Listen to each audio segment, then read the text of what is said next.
नमस्कार साथियों, जय हिंद, वंदे मातरम। एग्जाम ट्रिकी 2.0 परिवार में आप सभी का बहुत बहुत स्वागत है। जैसा कि दोस्तों यहाँ पर हम बात करने वाले हैं सीटेट जुलाई 2023 की। बाल विकास के टॉप क्वेश्चंस आपको यहाँ पर मिलने वाले हैं और पहला प्रश्न आपके सामने है।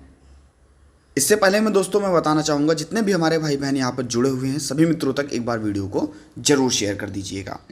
पहला प्रश्न है, बालिकाओं की लंबाई किस अवस्था में बालकों से अधिक होती है? बालिकाओं की लंबाई यानी कि लड़कियों की लंबाई किस अवस्था में लड़कों से अधिक होती है? किशोरावस्था के अंत में, शैशवावस्था में या बाल्यावस्था में? इनमें से कोई नहीं। देखिए दोस्तों, ये प्रश्न आपका जो है पूछा गया प्रश्न है, वेरी वेरी इंपॉर्टेंट क्वेश्चन है। और जितने भी क्वेश्चंस आपको यहाँ पर मिलने वाले हैं बहुत ही इंपॉर्टेंट हैं, क्योंकि कभी ना कभी कहीं ना कहीं ये प्रश्न आपसे पेपर में पूछे गए हैं। तो दोस्तों ये हो जाएगा आपका बाल्यावस्था में। बाल्यावस्था में बालिकाओं की लंबाई जो होती है वो बालकों से अधिक होती है। अगर हम शैशवावस्था की बात कर लें तो यहाँ पर भैया बालकों की लंबाई जो होगी वो अधिक होगी। और अगर हम किशोरावस्था की बात कर लें तो यहाँ पर फिर से दोस्तों बालकों की जो लंबाई वो अधिक हो जाएगी, लेकिन बालिकाओं की लंबाई बाल्यावस्था में बालकों से अधिक होती है। सी ऑप्शन यहाँ पर बिल्कुल आपका सही हो जाएगा। नेक्स्ट अगर हम बात कर लेते हैं, सीखना एक सामाजिक प्रक्रिया है, शारीरिक, मानसिक या नैतिक प्रक्रिया है? भैया सीखना, जिसको हम लोग कह सकते हैं कि सीखना हम लोग कैसे करते हैं, तो अधिगम से करते हैं, हम लोग लर्निंग से करते हैं। सीखना लर्निंग करते हैं तभी तुम कुछ किसी भी चीज़ को सीखते हैं, और ये हमारा संज्ञान से रिलेट करता है और संज्ञान हमारा एक मानसिक प्रक्रिया से रिलेट करता है। तो यहाँ पर आपका सी ऑप्शन जो है वो बिल्कुल सही हो जाएगा। दोस्तों अगर आप चैनल पर पहली बार विजिट कर रहे हैं, आपको चैनल अच्छा लगता है, सब्सक्राइब करने के बाद में वीडियो को शेयर कर दीजिएगा, लाइक कर दीजिएगा।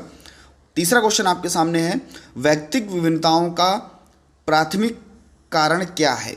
वैयक्तिक विभिन्नताएं, जिसमें प्रत्येक बच्चा, जैसा कि आप सभी को पता है कि प्रत्येक बच्चा एक दूसरे से भिन्न होता है किसी ना किसी दशा में, चाहे वो उसकी लंबाई हो, चौड़ाई हो, मोटाई हो, उसके व्यवहार हो, किसी ना किसी दशा में, चाहे वो कोई भी बच्चा हो या कोई ट्विंस क्यों ना हो, यानी कि कोई जुड़वा बच्चे क्यों ना हो, लेकिन वे व्यक्तिगत विभिन्नताएं उनमें पाई जाती हैं। वे एक दूसरे से किसी ना किसी रूप में अलग मिलते हैं। तो उनका प्राथमिक कारण क्या है? आखिरकार क्यों बच्चे एक दूसरे से अलग होते हैं? पर्यावरणीय प्रभाव पड़ता है इसलिए अलग होते हैं, या आनुवंशिकता तथा पर्यावरण के बीच जटिल पारस्परिक क्रिया होती है इसके कारण होते हैं, या लोगों के द्वारा माता पिता के से प्राप्त आनुवंशिक संकेत पद्धति या जन्मजात विशेषताएं? तो दोस्तों सबसे बेस्ट आंसर आपका बी हो जाएगा। आनुवंशिकता तथा पर्यावरण के बीच जटिल पारस्परिक क्रिया के कारण दोस्तों व्यक्तिगत विभिन्नताएं देखने को मिलती हैं। प्राथमिक कारण आपको यही देखने को मिलता है। तो यहाँ पर दोस्तों आपका बी ऑप्शन जो है वो बिल्कुल सही हो जाएगा। नेक्स्ट अगर हम बात कर लेते हैं नेक्स्ट क्वेश्चन की आपके सामने, देखिए ऐसे क्वेश्चन आपको सीटेट में देखने को मिलते हैं, बहुत भारी भरकम क्वेश्चन, लेकिन जब हम इन प्रश्नों को लगाते हैं तो ये मान के चलिए कि समय बहुत ही कम लगता है और आप चुटकियों में इन प्रश्नों को हल कर सकते हैं। देखिए कैसे, बच्चों को अधिगम गतिविधियों में भागीदारी कराने के लिए लगातार पुरस्कार देना, यानी कि बच्चों को अधिगम कराया जा रहा है, लर्निंग कराया जा रहा है, और बच्चा अगर एक सीख रहा है तो हम उसको तुरंत पुरस्कार दे रहे हैं, यानी कि कोई भी एक क्रिया सीख रहा है तो उसको हम तुरंत पुरस्कार दे रहे हैं, या उसको दंड का प्रयास कर रहे हैं, यानी कि अगर नहीं भी सीख रहा है तो उसको हम बार बार उसको दंड दे रहे हैं। तो इसका प्रभाव बच्चे पर क्या पड़ेगा? बाहरी अभिप्रेरणा कम होती है या आंतरिक अभिप्रेरणा कम होती है? अधिगम में बच्चों की स्वाभाविक अभिरुचि तथा जिज्ञासा कम होती है, या आपका यह बच्चों को प्रदर्शन आधारित लक्ष्यों के बजाय निपुणता पर ध्यान देने के लिए प्रोत्साहित करता है? देखिए दोस्तों, बच्चे को हम दंड भी दे रहे हैं तो यहाँ पर प्रोत्साहित तो नहीं करने वाला, सीधी सी बात है, बच्चों को प्रोत्साहित नहीं करने वाला। देखिए आंतरिक अभिप्रेरणा यानी कि मोटिवेशन भी नहीं मिलने वाला। अगर हम बच्चे को मार रहे हैं, दंड दे रहे हैं, पीट रहे हैं, तो भैया क्या मोटिवेशन मिलेगा? बिल्कुल नहीं मिलने वाला। ये भी आपका गलत हो जाएगा। बाहरी अभिप्रेरणा कम होती है, हाँ ये हो सकता है, लेकिन यहाँ पर जो आपका सबसे सटीक आंसर ये रहेगा, अधिगम में बच्चों की स्वाभाविक अभिरुचि तथा जिज्ञासा कम होती है। और सी ऑप्शन जो है वो बिल्कुल आपका यहाँ पर सही हो जाएगा, क्योंकि हम बच्चे को बार बार पुरस्कार दे रहे हैं और बार बार दंड दे रहे हैं। भैया ज़्यादा पुरस्कार भी देना बच्चे के लिए घातक है और ज़्यादा दंड भी देना बच्चे के लिए घातक है। तो अभिरुचि तथा जिज्ञासा कम होती है, स्वाभाविक अभिरुचि जो बच्चे की होती है। सी ऑप्शन के साथ में यहाँ पर लॉक करेंगे। और नेक्स्ट क्वेश्चन आपको यहाँ पर देखने को मिलेगा, सीखने का आदर्श काल माना जाता है। वेरी वेरी इंपॉर्टेंट क्वेश्चन, कोई भी टीटी का एग्जाम हो वहां पर यह प्रश्न जरूर पूछा जाता है, चाहे वो आपका सीटेट क्यों ना हो। तो दोस्तों यहां पर सीखने का आदर्श काल माना जाता है, जब भी कहेगा सीखने का आदर्श काल या कहेगा संस्कारों की अवस्था, संस्कारों की अवस्था। सीखने का आदर्श काल या संस्कारों की अवस्था जब कहेगा तो आप लगाओगे किसको भैया, शैशवावस्था को। अगर हम बाल्यावस्था की यहाँ पर बात कर लें, सीखने का आदर्श काल जो आपका है वो डी ऑप्शन यहाँ पर आपका सही होगा। अगर हम यहाँ पर बाल्यावस्था की बात कर लें तो बाल्यावस्था को हम लोग क्या कहते हैं, जीवन का आदर्श काल। बस यहीं पे कंफ्यूजन होता है, बाल्यावस्था को हम लोग कहते हैं जीवन का आदर्श काल और हम कहते हैं शैशवावस्था को सीखने का आदर्श काल। और बाल्यावस्था को हम लोग क्या कहते हैं, जीवन का आदर्श काल के अलावा हम लोग क्या कहते हैं, गैंग एज भी कहते हैं, गैंग एज भी कहते हैं। लेकिन जो सक्रिय सदस्य होते हैं वो भैया किशोरावस्था में होते हैं। तो यहाँ पर आपका सीखने का आदर्श काल जो है वो डी ऑप्शन जो है बिल्कुल सही हो जाएगा, शैशवावस्था के साथ में हम लॉक करेंगे। और नेक्स्ट क्वेश्चन हम बढ़ते हैं। आशा है दोस्तों आप सभी को क्वेश्चन समझ में आ रहे होंगे और जो भी आपको क्वेश्चंस अच्छे लगते हैं स्क्रीनशॉट ले लिया कीजिए, क्योंकि ये सभी प्रश्न आपके पेपर के लिए बहुत ही इंपॉर्टेंट हैं। साथ ही साथ वीडियो को अपने सभी मित्रों के पास शेयर कर दिया कीजिए। द्वितीयक सामाजिक एजेंसी का उदाहरण है, निम्न में से कौन सा द्वितीयक सामाजिक एजेंसी का उदाहरण है। तो भैया अगर हम बात करें प्राथमिक की तो आप कहोगे सर प्राथमिक में आपका आ जाएगा मीडिया और पास पड़ोस, सॉरी दोस्तों, परिवार और पास पड़ोस, ये आपका प्राथमिक में आ जाएगा। अगर हम बात कर लें द्वितीयक की तो विद्यालय और मीडिया, ये आपका द्वितीयक एजेंसी का उदाहरण है। ए ऑप्शन जो है वो बिल्कुल आपका यहाँ पर सही हो जाएगा। प्राथमिक अगर पूछता है तो परिवार और पास पड़ोस, यहाँ पर आपका द्वितीयक पूछ रहा है इसलिए विद्यालय और मीडिया हो जाएगा। नेक्स्ट अब बढ़ते हैं नेक्स्ट क्वेश्चन की तरफ। शिक्षक बच्चों की जटिल अवधारणाओं की समझ को किस प्रकार सहज कर सकते हैं, किस प्रकार आसान बना सकते हैं। जो भी जटिल अवधारणाएं हैं उनकी समझ को कैसे शिक्षक आसान बना सकते हैं। देखिए बहुत ही अच्छी तरीके से यांत्रिक अभ्यास देना ये आपका निगेटिव सेंस में जाता है, यांत्रिक अभ्यास देना ये आपका निगेटिव सेंस में जाता है। अवसर उपलब्ध कराना ये आपका जाता है पॉजिटिव सेंस में, ठीक है। व्याख्यान देकर तो ये भी आपका जाता है किसमें, ये आपका किसमें जाता है, निगेटिव सेंस में। व्याख्यान देना एक निगेटिव सेंस में जाता है।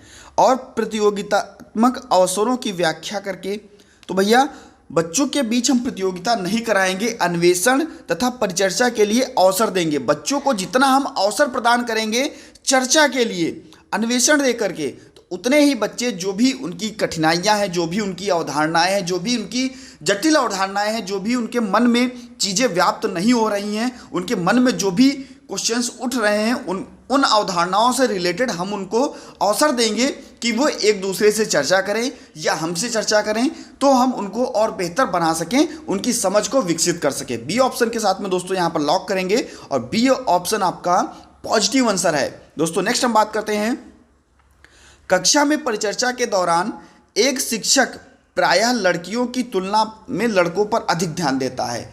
हमेशा दोस्तों ये क्वेश्चन आपके पेपर में आता है और very very important question, CTET का पसंदीदा प्रश्नों में से एक प्रश्न ये है।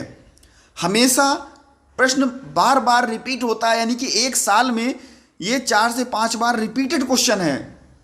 जेंडर से हमेशा आपका क्वेश्चन आता है, लड़कियों और लड़कों की तुलना करा दी जाएगी और वहां पर आपको केवल समझना है। देखिए क्या कह रहा है कि कक्षा के परिचर्चा के दौरान एक शिक्षक है जो प्रायः लड़कियों की तुलना में लड़कों पर अधिक ध्यान दे रहा है, यानी कि लड़कियों को ज़्यादा महत्व नहीं दे रहा है, वो लड़कों पर अधिक ध्यान दे रहा है। इसका ये किसका उदाहरण है, तो ये भैया एक जेंडर पक्षपात, यानी कि पक्षपात किया जा रहा है, लड़कों पर ज़्यादा ध्यान दिया जा रहा है, लड़कियों पर ज़्यादा ध्यान नहीं दिया जा रहा है। या कहीं कहीं पर ऐसा होता है कि कहते हैं कि लड़कियों को गणित ज़्यादा आती, लड़कों को गणित ज़्यादा आती है लेकिन लड़कियों को गणित ज़्यादा नहीं आती, इसका कारण क्या है? तो भैया ये भी आपका जेंडर पक्षपात है। ऐसा कोई ज़रूरी नहीं है कि उनको गणित नहीं आती है, इनको गणित बहुत ज़्यादा आती है। हमको किसी के बीच में पक्षपात नहीं करना है। तो यहाँ पर दोस्तों, यहाँ पर जो आपका ऑप्शन सही होगा, सॉरी, जेंडर पक्षपात सही होगा। डी ऑप्शन जो है यहाँ पर आपका बिल्कुल सही हो जाएगा। नेक्स्ट अगर हम बात कर लेते हैं, यहाँ पर पहचान लिखा था, ये आपका गलत है। जेंडर पक्षपात की बात करता है और डी ऑप्शन के साथ में यहाँ पर आपका लॉक हो जाएगा। नेक्स्ट हम बात करते हैं, निम्न में से किस मनोवैज्ञानिक ने बच्चों को ज्ञान के सक्रिय जिज्ञासु के रूप में देखते हुए उनके चिंतन पर सामाजिक एवं सांस्कृतिक विषय, देख लीजिए यहीं पर पकड़ लीजिए, सामाजिक एवं सांस्कृतिक विषय वस्तु के प्रभाव पर महत्व दिया। सामाजिक एवं सांस्कृतिक, जब भी बात करता है सामाजिक और सांस्कृतिक की, तब हम बात करते हैं भैया जोन ऑफ प्रॉक्सिमल डेवलपमेंट की, यानी कि जेडपीडी की। और जेडपीडी आप सभी को पता है कि भैया किसने, तो कहोगे भैया जेडपीडी आपका लेव वाइगोत्स्की, ठीक है। और सामाजिक सांस्कृतिक विषय पर जो भी बात करेगा वो लेव वाइगोत्स्की, ए ऑप्शन के साथ में यहाँ पर हम लॉक करेंगे। अगर हम वॉटसन का नाम कर लें तो भैया ये व्यवहारवाद के लिए जाने जाते हैं, आप सभी को पता है। अगर हम बात कर लें भैया जीन पियाजे की, तो भैया ये संज्ञानात्मक विकास का सिद्धांत, जहाँ पर इन्होंने 4 अवस्थाएं बताई। और लॉरेंस कोहलबर्ग की अगर बात कर लें तो ये भैया नैतिक विकास के लिए जाने जाते हैं। तो यहाँ पर आपका जो ऑप्शन होगा वो ए सही हो जाएगा। और आगे बढ़ते हैं हम दोस्तों नेक्स्ट क्वेश्चन की तरफ, और देखिए कितना अच्छा क्वेश्चन है और इसको हम चुटकियों में सॉल्व करेंगे। देखते हैं, एक प्राथमिक विद्यालय की अध्यापिका बच्चों को एक प्रभावशाली समस्या समाधानकर्ता बनने के लिए किस प्रकार से प्रोत्साहित करती है? यानी कि पॉजिटिव आंसर पूछ रहा है, प्रोत्साहित कर रहा है। और एक अध्यापिका है, बच्चों को प्रभावशाली समस्या समाधान बनने के लिए किस प्रकार से प्रोत्साहित करती है? गलत उत्तरों को अस्वीकार करके एवं दंडित करके। भैया दंडित करना आपका निगेटिव सेंस में जाता है, आपको पता है। बच्चे को दंड नहीं देना है, केवल मात्र ही, ये आपका जाता है निगेटिव सेंस में, तो ये भी हम इसको काट देंगे। प्रत्येक छोटे बच्चे छोटे कार्य के लिए भौतिक पुरस्कार देना, बिल्कुल नहीं दोस्तों। अभी मैंने आपको पहले ही बताया था कि भैया बार बार बच्चे को पुरस्कार नहीं देना है, बार बार बच्चे को, बार बार तो छोड़िए, बच्चे को दंड ही नहीं देना है, तो बार बार बच्चे को पुरस्कार भी नहीं देना है। तो ये आपका डी ऑप्शन जो है ये भी आपका निगेटिव सेंस में जा रहा है। अब हम बात कर लेते हैं दोस्तों, बच्चों को सहानुभूत अनुमान लगाने के लिए प्रोत्साहित करके तथा उसी पर आधारित विचार मंथन करके, यानी कि जो भी समस्या समाधान है उस पर हम आधारित विचार मंथन करेंगे, बच्चों को प्रोत्साहित करेंगे और उनको आगे बढ़ाने के लिए प्रश्न पूछने पर हम उन पर जोड़ देंगे। तो यहाँ पर दोस्तों समस्या समाधान भी होगा और प्रभावशाली समस्या समाधान होगा, जिसमें प्रत्येक बच्चा सक्रिय रूप से योगदान दे सकता है। तो बी ऑप्शन के साथ में यहाँ हम लॉक करेंगे और नेक्स्ट क्वेश्चन की तरफ बढ़ते हैं। नेक्स्ट क्वेश्चन आपका, अनेक घटनाओं के बारे में बच्चों के द्वारा बनाए गए सहानुभूति सिद्धांतों के संदर्भ में एक शिक्षिका को क्या करना चाहिए? बहुत सारे बच्चे हैं जिनके द्वारा बनाई गई एक घटनाएं हैं, उनके लिए बच्चों को क्या करना चाहिए? शिक्षक, जो भी शिक्षिका है उनके लिए बच्चों को क्या करना चाहिए? देखते हैं, बार बार याद करना, कंठस्थ करना, याद करना, ये आपका जाता है निगेटिव में, ठीक है। पहली बात, बच्चों को दंडित करना, ये भी आपका निगेटिव में जाता है। देखिएगा कितना अच्छे तरीके से प्रश्न आपका सॉल्व हो जाएगा। इसके बाद में हम बात करते हैं, बच्चों के सिद्धांतों को अनदेखा कर देना। बिल्कुल नहीं दोस्तों, हम बच्चों के साथ में हैं, बच्चों के सिद्धांतों को हम क्यों अनदेखा करेंगे? जब हम उनको आगे बढ़ा रहे हैं, हम पॉजिटिविटी की तरफ ले जा रहे हैं, तो उनको हम क्यों अनदेखा करेंगे? प्रतिकूल प्रमाण तथा उदाहरणों को प्रस्तुत करके बच्चों के सिद्धांतों को चुनौती देनी चाहिए। जो भी प्रतिकूल प्रमाण हैं और उदाहरण हैं उनको हम प्रस्तुत करेंगे और जो भी उनके सिद्धांत हैं उनके बारे में हम उनको बताएंगे, चुनौती देंगे। तो यहाँ पर आपका बी ऑप्शन जो है बिल्कुल राइट हो जाएगा। और कभी कभी आपको सीटेट में देखने को मिलता है कि बड़ा आंसर, पॉजिटिव आंसर जो होता है वो आपका बिल्कुल सही होता है। तो यहाँ पर बी ऑप्शन आपका सही हो जाएगा। नेक्स्ट क्वेश्चन की तरफ हम बढ़ते हैं दोस्तों, पठन वैकल्य। देखिए बहुत बार ये प्रश्न जो है वो बहुत बार आपसे पूछता है। ये यही शब्द आपको देखने को मिलता है और वेरी वेरी इंपॉर्टेंट और गलत भी करके आते हैं। कहते हैं पठन वैकल्य क्या होता है। फिर अगर आप देखना चाहें तो आप देख सकते हैं जाकर के कहाँ पर, आप जाकर के देखेंगे कहाँ पर, अपने इंग्लिश वाले पोर्शन में। तो इंग्लिश वाले पोर्शन में आपको डिसलेक्सिया देखने को मिलेगा और वही होता है आपका पठन वैकल्य। ठीक है, डिसलेक्सिया आप सभी को पता है क्योंकि आप सभी को डिसलेक्सिया, डिस्ग्राफिया, डिस्कैल्कुलिया के बारे में सभी को पता है और इसके पहले जो भी क्वेश्चंस कराए गए वहाँ पर इसका जिक्र भी किया गया।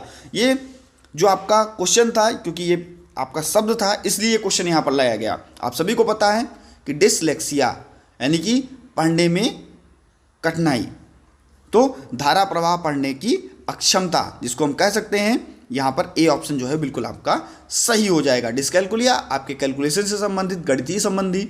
ठीक है, नेक्स्ट अगर हम बात कर लेते हैं दोस्तों नेक्स्ट क्वेश्चन पर, बच्चों को संकेत देना तथा अवसर पढ़ने पर सहयोग प्रदान करना निम्नलिखित में से किसका उदाहरण है। बच्चों को संकेत देना और उन्हें सहयोग प्रदान करना, उन्हें सहयोग प्रदान करना यानी कि उनके लिए हम पाढ़ का काम कर रहे हैं। पाढ़ का काम आप सभी को बताया गया था कि अंतस्थ समीपस्थ का विकास यानी कि जेडपीडी की बात हो रही है दोस्तों। और जेडपीडी आप सभी को बताया गया वाइगोत्स्की से संबंधित है, zone of proximal development, full form बहुत बार आपसे पूछा गया है। तो जब भी बच्चे को सहयोग देना होगा उसकी आवश्यकता पड़ने पर, तो हम पहाड़ या ढांचे को लगाएंगे। यहाँ पर आपका बी ऑप्शन जो है बिल्कुल सही हो जाएगा। नेक्स्ट अगर हम बात कर लेते हैं दोस्तों, नेक्स्ट क्वेश्चन है आपका और वेरी वेरी इंपॉर्टेंट क्वेश्चन, आकलन का प्राथमिक उद्देश्य क्या होना चाहिए। असेसमेंट किया जा रहा है, बच्चे का आकलन किया जा रहा है, बच्चे के आकलन का प्राथमिक उद्देश्य क्या होना चाहिए। विद्यार्थियों के प्राप्तांक के आधार पर उनको नामांकित करना है। दोस्तों प्राप्तांक के आधार पर बच्चे को नामांकित नहीं करना है, उनमें हीन भावना उपस्थित हो जाती है। रिपोर्ट कार्ड में उत्तीर्ण या अनुमानित करना दोस्तों, विद्यार्थियों के लिए श्रेणी निश्चित करना दोस्तों, ये भी आपका नेगेटिव सेंस में जा रहा है। प्राथमिक आकलन का प्राथमिक उद्देश्य संबंधित अवधारणाओं के बारे में बच्चों की स्पष्टता से और भ्रांतियों की समझ, यानी कि जो भी अवधारणाएं हैं बच्चों को हम देखेंगे कि किस प्रकार से बच्चे अपनी उन अवधारणाओं के बारे में हमें बता रहे हैं और उनकी समझ किस प्रकार से है। डी ऑप्शन को यहां पर लॉक करेंगे और नेक्स्ट बढ़ेंगे हम दोस्तों, संवेग एवं संज्ञान एक दूसरे से हैं। वेरी वेरी इंपॉर्टेंट क्वेश्चन दोस्तों और इस वीडियो का लास्ट प्रश्न है ये। अगर आपको वीडियो अच्छा लगा हो तो प्लीज़ वीडियो को लाइक कर दीजिएगा और चैनल पर नए थे चैनल को सब्सक्राइब कर लीजिएगा। बहुत सारी वीडियोस पेडागोजी की क्वेश्चंस आपको यहाँ पर मिलने वाले हैं। आप सभी को पता है सीडीपी की क्लास आपकी, सीडीपी की जो आपकी क्लास है वो आपको 10:45 पे मिलती है और जो कि आपकी नेक्स्ट क्लास आपकी पर्यावरण की वो आपको रात्रि 9:30 बजे मिलती है। तो दोस्तों यहाँ पर हम बात करते हैं संवेग एवं संज्ञान एक दूसरे से हैं, तो ये एक दूसरे से भैया क्या हैं, सन्निहित हैं। संवेग और संज्ञान एक दूसरे से सन्निहित हैं। ए ऑप्शन यहाँ पर अपना लॉक करेंगे। बहुत बहुत धन्यवाद दोस्तों, आप सभी चैनल से जुड़े और आपने वीडियो को देखा। मिलता हूं दोस्तों नेक्स्ट वीडियो में नई जानकारी के साथ, कुछ नए प्रश्नों के साथ में बने रहिएगा आपके अपने चैनल एग्जाम ट्रिकी 2.0 में। धन्यवाद।